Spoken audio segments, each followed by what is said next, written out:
Imagine waking up in complete darkness. You can't move. You can't scream loud enough. The air is running out. And then you realize something horrifying. You were buried, not after you died, but while you were still alive. For thousands of years, this was one of humanity's greatest fears. Long before hospitals, long before heart monitors, long before doctors could scan the brain or measure blood oxygen, people had a much simpler question: is this person dead?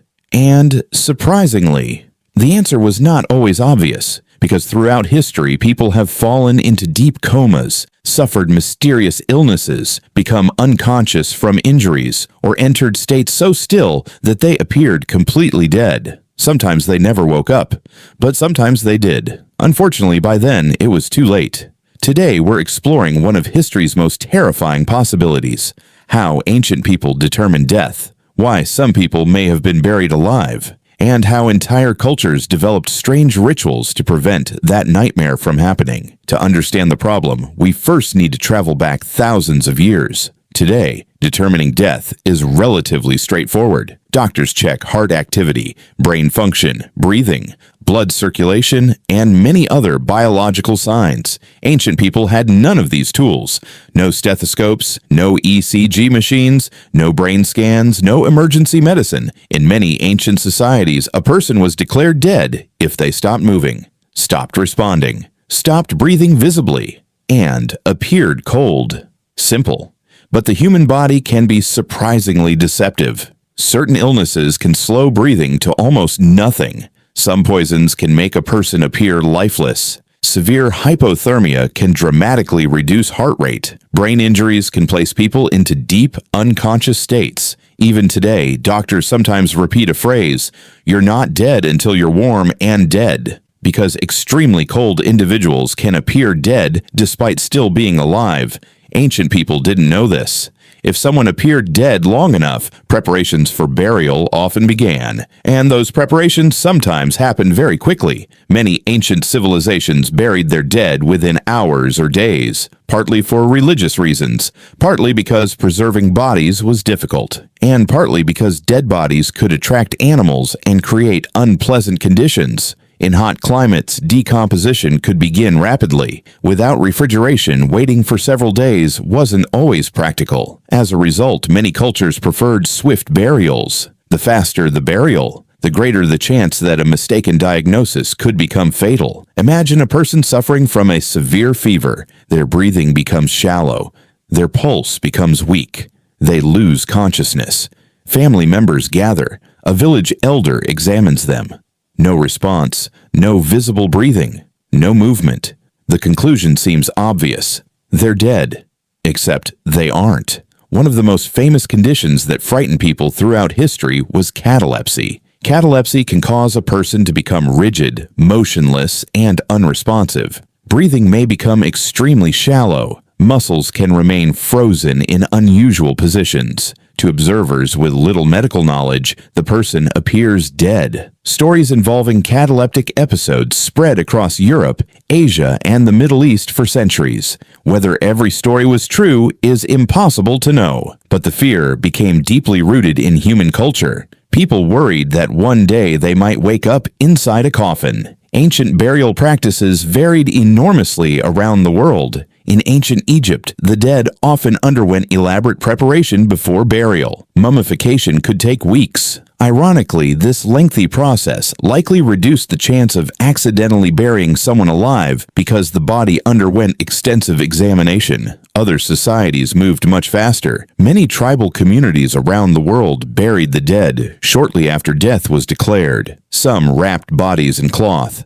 Others placed them in wooden structures. Some buried them beneath homes. Others buried them in communal grave sites. In many cases, the community relied entirely on visual observation. If someone looked dead, they were treated as dead. That sounds risky, because it was. As civilizations grew, stories began appearing that fueled public fear. Workers occasionally opened old graves. What they found sometimes disturbed them. Certain skeletons appeared twisted. Some were found in positions different from how bodies were supposedly buried. Scratches were reportedly found inside some coffins. Now, historians caution that many of these stories were exaggerated. Natural decomposition can shift bodies. Wood can collapse. Flooding can move remains. Animals can disturb graves. But people living centuries ago didn't know that. To them, these discoveries seemed like evidence of something horrifying. Someone had awakened underground and died trying to escape. Whether true or not, the stories spread rapidly. Fear became legend. Legend became folklore. And folklore became a genuine cultural panic. By the 1700s and 1800s, fear of premature burial had become so widespread that some people became obsessed with preventing it. This period wasn't ancient history anymore, but it demonstrates how serious the fear had become. People included special instructions in their wills. Some requested delayed burials. Others demanded multiple examinations. A few wealthy individuals even designed unusual coffins. These became known as safety coffins. Some contained bells connected to strings. If the buried person woke up, they could pull the string. The bell would ring above ground. Others included breathing tubes, flags, signals, or viewing windows. Most of these inventions were never used successfully, but their existence reveals how terrified people were. The fear wasn't imaginary. Millions genuinely believed they could be buried alive.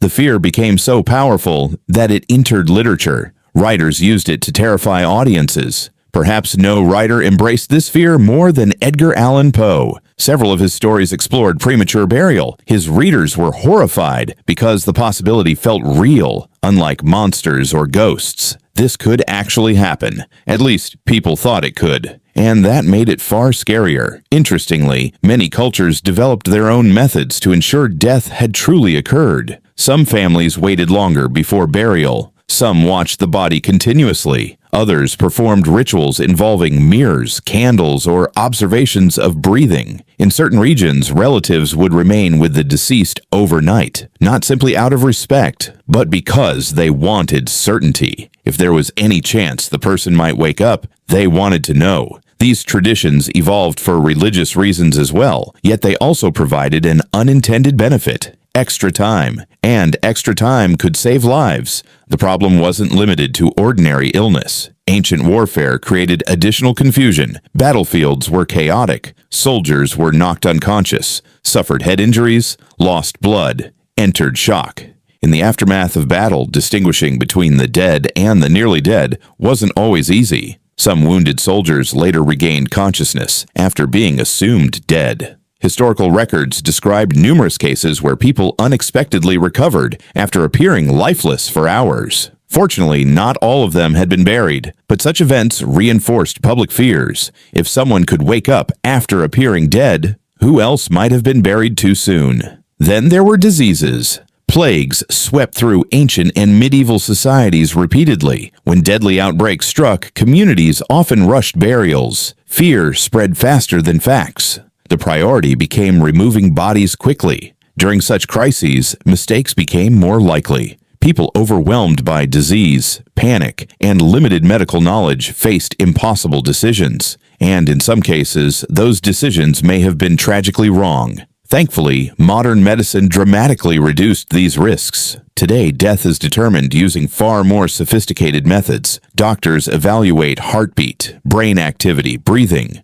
neurological responses, and multiple independent signs. Hospitals follow strict procedures before declaring death. The chance of someone being mistakenly buried alive in the modern world is extraordinarily small, not impossible, but incredibly rare. Far rarer than in previous centuries. Technology has largely solved a problem that haunted humanity for thousands of years. Yet the fear remains. Even now, many people consider being buried alive one of the worst things imaginable. The thought triggers a deep instinctive terror. Darkness, isolation, helplessness, the inability to escape. Perhaps that's why stories about premature burial continue to fascinate us. They remind us how fragile life once was, how uncertain death could appear, and how limited human knowledge used to be. Imagine living in a world without hospitals, without doctors, without modern science. A world where determining whether someone was truly dead depended largely on observation. A world where a shallow breath could go unnoticed, a weak pulse could be missed, and a sleeping, unconscious person might be mistaken for a corpse. Most burials throughout history were undoubtedly legitimate. Most people buried were truly dead. But history shows that the fear of being buried alive was not born from imagination alone. It emerged from a simple reality. For most of human history, nobody could be completely certain. And that uncertainty created one of the most terrifying fears mankind has ever known. Because if there is one thing worse than death, it might be waking up after everyone already believes you're dead.